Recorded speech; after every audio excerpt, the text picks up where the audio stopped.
Dear students, इस वक्त मैं एक बहुत ही फ्रीक्वेंटली पूछे जाने वाली प्रॉब्लम के बारे में बात करना चाहता हूँ। इस प्रॉब्लम को मैं सॉल्व भी करा चुका हूँ। इस वक्त पहले जो मैंने प्रॉब्लम को सॉल्व करवाया वो कन्वेंशनल तरीके से करवाया, जिसमें कंसेप्ट क्लियर हो जाए आपका। P बाई Q की फॉर्म में कन्वर्ट करना है। इस वक्त मैं उसको एक ट्रिक की बुनियाद पे करना सिखाऊंगा, ठीक है, जिससे कि जल्दी हो जाएगी। प्रॉब्लम क्या थी? प्रॉब्लम ये है, द क्वेश्चन वाज 0.001 का बार, इसको हमें कन्वर्ट करना है P बाई Q की फॉर्म में। ओके, P बाई Q की फॉर्म में हमें इसे कन्वर्ट करना है। ये क्वेश्चन कितनी बार पूछा गया इम्तिहान के अंदर? ये क्वेश्चन 2 बार पूछा। सेम वैल्यू का क्वेश्चन पूछा गया 2012 में, 2012 और 13 के इम्तिहान में पूछा गया, और 2017 और 18 के इम्तिहान में पूछा गया। सेम क्वेश्चन रिपीट हुआ ये। अच्छा, फिर एक बार वैल्यू बदलकर क्वेश्चन आया, फिर एक बार और आया ये क्वेश्चन के 0.231 और ऐसे डॉट लगा दिए, और इसको हमें कन्वर्ट करना है P बाई Q की फॉर्म में। और ये सवाल आया 2016-17 में शायद। ओके, 2000 मैंने अभी कराया है, आप वीडियो में देख सकते हैं। 2016 और 17 में आया शायद, देख लीजिएगा इसका कि किस साल आया। तो इसको मैंने आपको कन्वेंशनल तरीके से तो बताया ही। इस वक्त मैं आपको एक बहुत इंपॉर्टेंट ट्रिक बताऊंगा इसकी, कि कुछ भी वैल्यू आ जाए आप कैसे इसको सॉल्व कर सकते हैं। Okay, now let us begin with an example. हम एक एग्जाम्पल लेके करते हैं। सपोज हमको वैल्यू दे रखी है ना। अभी इसको भूल जाइए, अभी इसको हम बाद में करेंगे। अभी आप समझने की कोशिश करिए, है ना। इसको अभी हम यहाँ लाइन खींचकर अभी हॉल्ट पर रोकते हैं। सपोज 0.62 बार, हमें इसको P बाई Q की फॉर्म में कन्वर्ट करना है, ठीक है। तो एक कन्वेंशनल तरीका है कि इसको आप x मान लीजिए, फिर 100 से मल्टीप्लाई करिए, फिर आप माइनस करेंगे। ओके, वो एक तरीका है। इसको डायरेक्ट लिखने का क्या तरीका है वो मैं बताना चाहता हूँ आपको।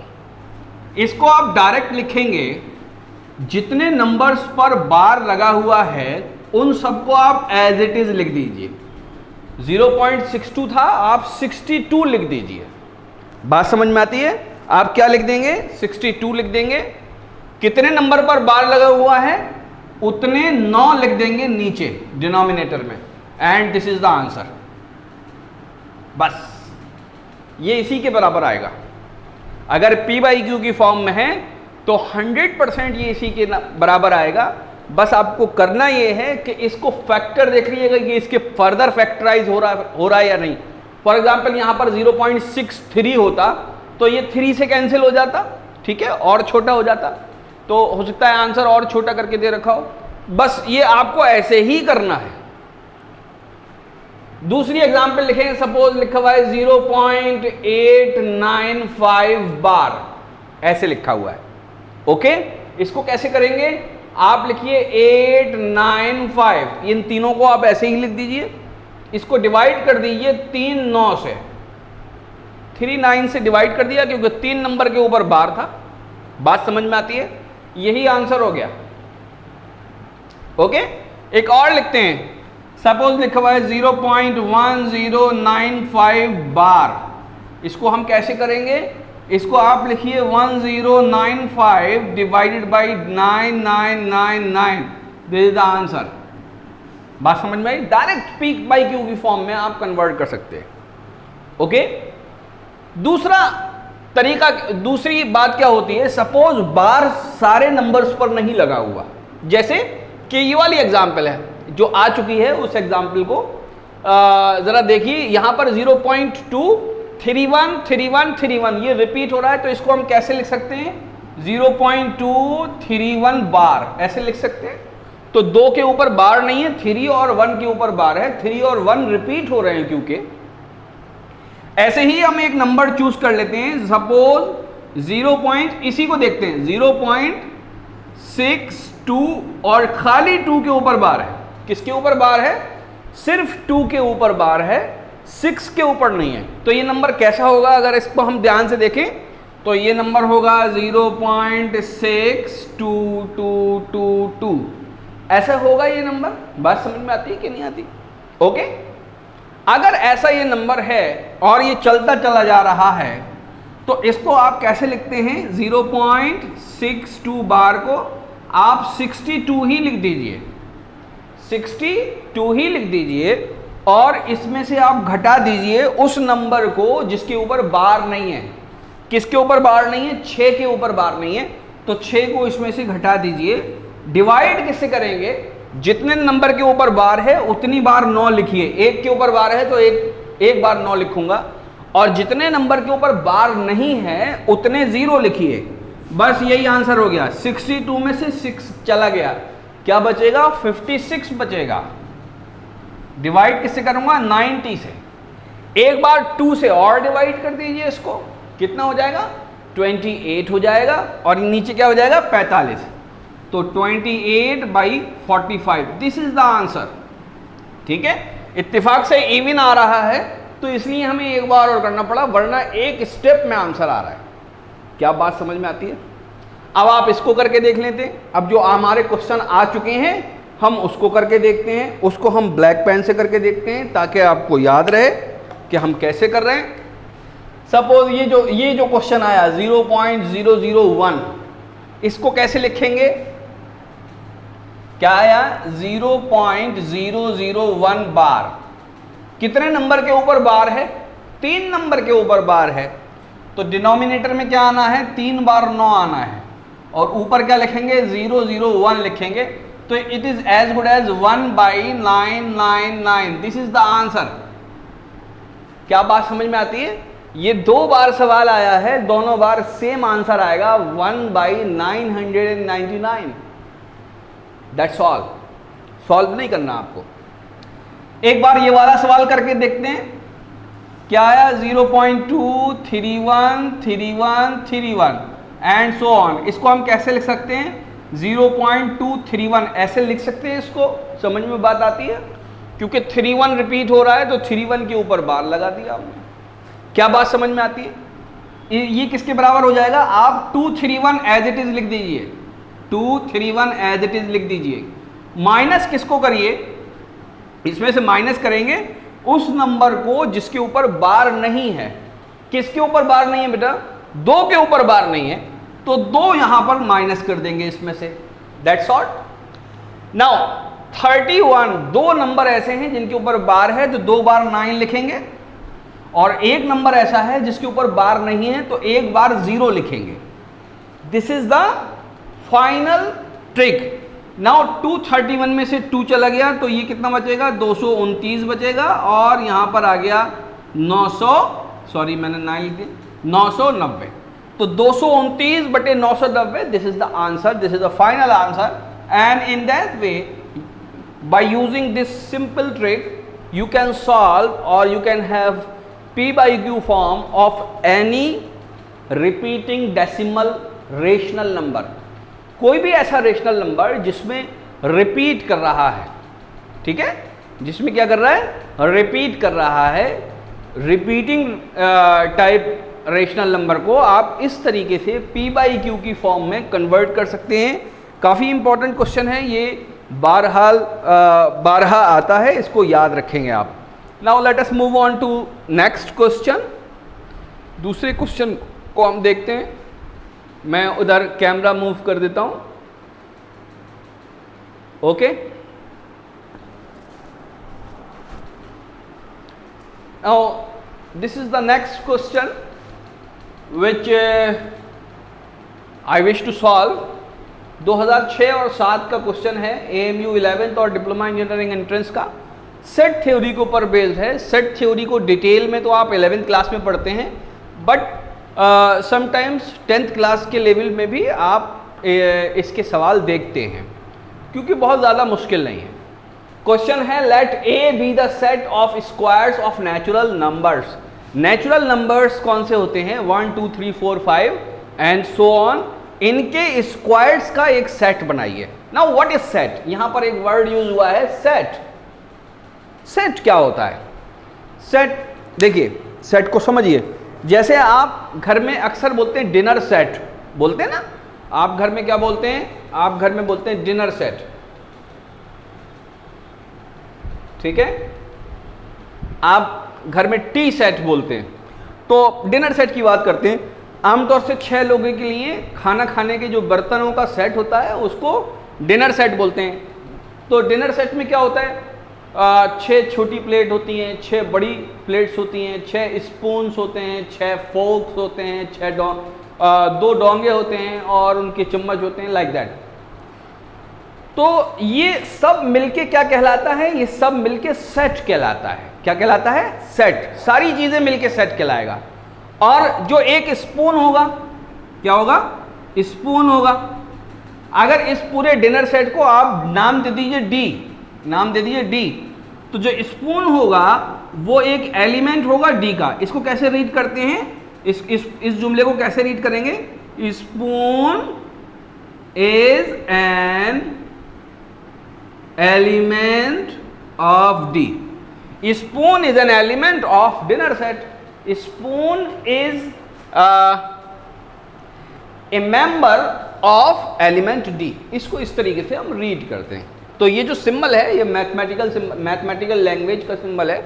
इसको हम रीड करते हैं इज एन एलिमेंट, ऐसे हम रीड करते हैं। इसी तरह से आपके जैसे खानदान का सेट है, आपका खानदान है वो एक बड़ा सेट है। सपोज खान परिवार है, ठीक है, खान पठान लोग हैं, खान परिवार है। तो आपके दादा उसके एक मेंबर हैं, आपकी दादी मेंबर हैं, आपके चचा, आपके ताया, फूफियाँ, आपके अब्बा अम्मा, ये सब उसके मेंबर है। आप खुद भी उसके मेंबर हैं, ठीक है। You are also a member. तो हम कैसे लिख सकते हैं? सपोज यू, आपका नाम सपोज यू ही रख देता हूं मैं। You is an element of Khan, इसको मैं ऐसे लिख सकता हूं। तो this is a mathematical language like that. यहां पर एक चीज लिखी हुई है कि जो x है वो एक एलिमेंट है a का, यानी जो सेट है a, squares of natural number का जो सेट है उसको हमने नाम दिया a। उसका एक एलिमेंट है x और एक एलिमेंट है y, ठीक है। तो x और y are the element of a। Then 4 condition दी हुई हैं। x plus y is an element of a, x minus y is an element of a, x divided by y और y divided by x is an element of a, x into y is an element of a। ये हमसे बातें पूछी हैं, इनमें से कौन सी सही है? यानी sum that is addition of these elements, difference of these elements, division of these elements, product of these element. बात समझ में आई? अभी हम आगे लिखते हैं तो आपके और समझ में आएगा, क्लियर होगा। मैं तब तक ये चीज मिटा देता हूं ताकि हमें डिस्टर्ब ना हो लिखने में। बात को समझिए। What are the natural numbers? अगर नेचुरल नंबर का मैं सेट आपसे बोलूं कि आप लिखिए नेचुरल नंबर का सेट, तो सेट के लिए हम ऐसा ब्रैकेट इस्तेमाल कर ले रहे हैं 1 2 3 4 एंड सो ऑन, और ये चलता ही चला जाएगा और ये पूरा सेट कहलाएगा ए एन। तो n is the set of natural number. Natural number का सेट 1 से स्टार्ट होता है, इनफाइनाइट तक जाता है। डेसिमल नंबर इसके अंदर नहीं होते हैं। All the numbers are rational numbers but decimal numbers are not included. After that ये जो हमने a कहा, ये a किसके बराबर है? a बराबर है नेचुरल नंबर के स्क्वायर्स के सेट के बराबर। वो किसके बराबर हो जाएगा? 1 का स्क्वायर हो जाएगा 1, 2 का स्क्वायर हो जाएगा 4, 3 का स्क्वायर हो जाएगा 9, 4 का स्क्वायर हो जाएगा 16 और फिर 5 भी आएगा, उसका स्क्वायर हो जाएगा 25, फिर हो जाएगा 36, फिर हो जाएगा 49 एंड सो ऑन। ये चलता चला जाएगा। तो नेचुरल नंबर्स का जो नेचुरल नंबर्स के सेट का जो स्क्वायर है हर मेंबर का, उसका जो सेट बनेगा उसको हमने नाम दिया a। अब बात समझ में आ रही है? अब 2 मेंबर हैं, एक है x और एक है y। x is an element of a, y is an element of a। These are the element. 1 is an element, 4 is an element, 9 is an element, 6 is an element. ये सारे individual elements हैं. अब इनमें से कोई एक x है और कोई एक y है. इट में भी एनी नंबर. बात समझ में, कहीं पर भी किसी को भी हम x मान लें और y मान लें. बात समझ में आती है. अब हम x प्लस y करके देख लेते हैं. सपोज x हम कहते हैं इस 4 को और y कहते हैं हम इस 1 को. ओके, x की वैल्यू सपोज 4 है और y की वैल्यू सपोज 1 है. ओके, क्या बात समझ में आती है? या हम x की वैल्यू को बोलते हैं 9 और y की वैल्यू को बोलते हैं 4. ओके, अब हम ये देखते हैं कि x प्लस वाई किसके बराबर होगा. x प्लस वाई किसके बराबर होगा? 9 प्लस 4 इज इक्वल टू 13. अब मुझे आप ये बताइए, क्या 13 यहां पर है अवेलेबल? क्या यहां पर अवेलेबल है? क्या एलिमेंट है इस सेट का? आंसर है no. 13 is not an element. 13 is not an element of A. तो समेशन एलिमेंट होगा, इसकी कोई ज़रूरत, ये कोई ज़रूरी चीज़ नहीं है, इसलिए ये आंसर हमारा नहीं हो सकता. क्या बात समझ में आती है? ठीक है, तो option A will be crossed and may be rectified. Now let us examine this difference. इस डिफरेंस को एग्जामिन करते हैं. x minus Y, x minus Y हम करेंगे तो 9 माइनस 4 इज इक्वल टू 5. क्या 5 सेट है? 5 एलिमेंट है ए का? क्या इन सेट में 5 आ रहा है? The answer is no. 5 नहीं आता इसके अंदर, तो ये एलिमेंट नहीं है, यानी डिफरेंस भी नहीं है. इसी तरह से x divided by y. Okay, हम क्या करें? x को y से डिवाइड कर दें, यानी 9 डिवाइडेड बाई 4. ये जितना भी आए, कितना आएगा ये? 4 to the 8.2 and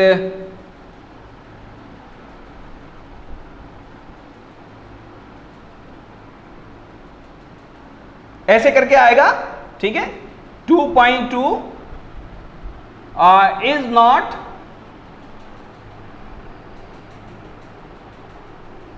2.25. Okay, 2.25 is not an element of A. ये ए का एलिमेंट नहीं है, तो इसका मतलब डिवीजन भी एलिमेंट नहीं होगा.